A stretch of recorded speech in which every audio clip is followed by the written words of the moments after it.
today we are wanting to talk a little bit more about the pre-talk, because what we've found is that in the marking the case studies and the questions we get in class, there's quite a number of interesting questions that come up.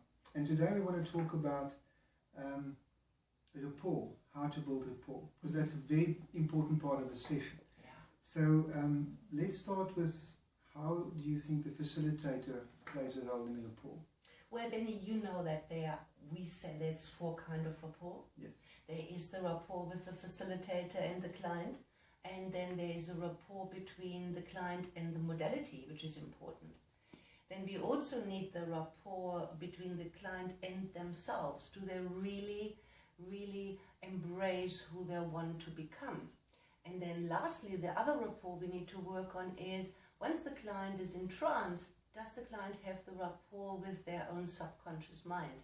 You know what I'm talking about. Yeah. So a starting point obviously is the rapport with the facilitator, and that leads basically almost out of hypnotherapy and into what is communication. So you know what I'm talking about. Yes. So if you look at individuals as islands of personality, that every person is an own universum of who they are, we as a facilitator need to tap in to the universe that the client brings to the session. That's not the easiest thing in the world. Yes. And yet there are a few things that we can practice out of the therapy room. We can practice it with our family, with our friends, in our work environment. And here is what I'm telling you, what I think we should do about this. Number one, we need to bring an openness. Yes. When we meet with our client.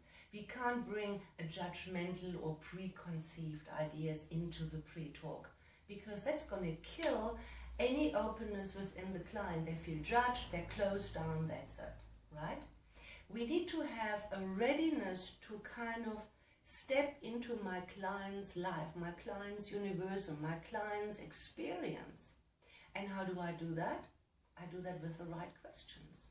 By being genuinely interested. Is that how you do it with your clients as well? Absolutely, and if you think about it, first of all, when people come to see you, they are in a situation where they're stepping into a new space, meeting somebody that they haven't met, and being able to create that rapport is very important, because it will allow them to be able to speak freely and speak their mind. But what you're saying in terms of stepping into their space is very important, because you have to check your beliefs at the door.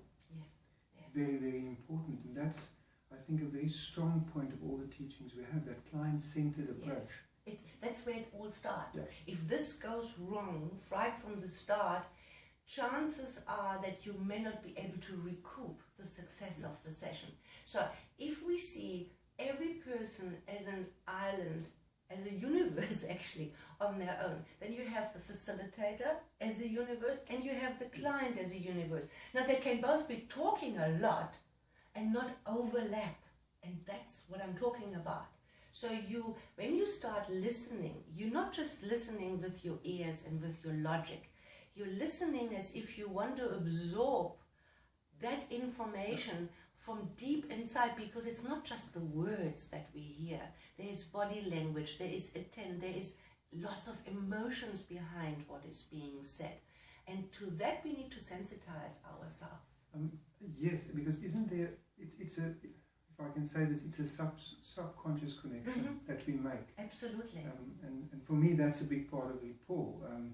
The words are very important, but there's a connection that on a deeper level. Yes, and I can only appeal to whoever listens to us to go out and practice this. There's no reason to hold on practicing it. You can be at the checkout counter and look at the name tag of the lady that serves you and greet her by her name and ask a relevant question like, how long have you been on duty? Or when are you stopping working today? And you just watch their response and open up and ask a relevant question pertaining to what the person will tell you, like, oh, I'm off in 2 hours, so what are you going to do then? And you must see the puzzled look on their faces when you give them a really personal question to answer. And there, from there on, it flows. Just have a genuine interest, and the pre-talk will just open up, and the client will just open up.